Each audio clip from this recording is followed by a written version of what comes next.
ఒంగోలు హత్యకు గురైన నాగలుప్పలపాడు మండలం మాజీ ఎంపీపీ ముప్పవరపు వీరయ్య చౌదరి కేసుకు సంబంధించి కీలక ఆధారం పోలీసులకు లభ్యమైంది. మంగళవారం రాత్రి 4 ఆగంతకులు వీరయ్య చౌదరిని అత్యంత పాశవికంగా హతమార్చి పరారయ్యారు. రాష్ట్ర వ్యాప్తంగా సంచలనం సృష్టించిన ఈ కేసులో పోలీసులు కీలక ఆధారాన్ని స్వీకరించారు.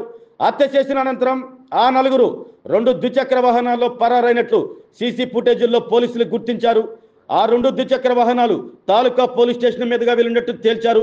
ఇదిలా ఉండగా అంతకులు వాడిన 2 ద్విచక్ర వాహనాల్లో ఒకటి చెంకుర్తులని ఒక డాబా వద్ద వదిలి వెళ్లారు. ఆ ద్విచక్ర వాహనం నిండా రక్తపు మరకలు ఉన్నాయి. దాంతో ఆ ద్విచక్ర వాహనాన్ని చెమ్ముకుర్తి పోలీసులు స్వాధీనం చేసుకున్నారు. ఆ ద్విచక్ర వాహనం ఎవరిది, ఎవరు పేరున రిజిస్టర్ అయి ఉంది, ఆ వాహనదారుడికి వీరయ్య చౌదరిని హత్య చేసిన వారికి ఏమైనా సంబంధాలు ఉన్నాయా అనే విషయంపై పోలీసులు లోతుగా దర్యాప్తు ప్రారంభించారు. ఆ వాహనదారుడు ఎవరనేది తెలిస్తే ఇందులోని సూత్రధారులు, పాత్రధారులు కూడా బయటపడే అవకాశాలు కనిపిస్తున్నాయి. ఏది ఏమైనప్పటికీ వీరయ్య చౌదరి హత్యకు సంబంధించి కీలకమైన ఆధారాలు లభించడంతో పోలీసుల విచారణను మరింత వేగవంతం చేశారు.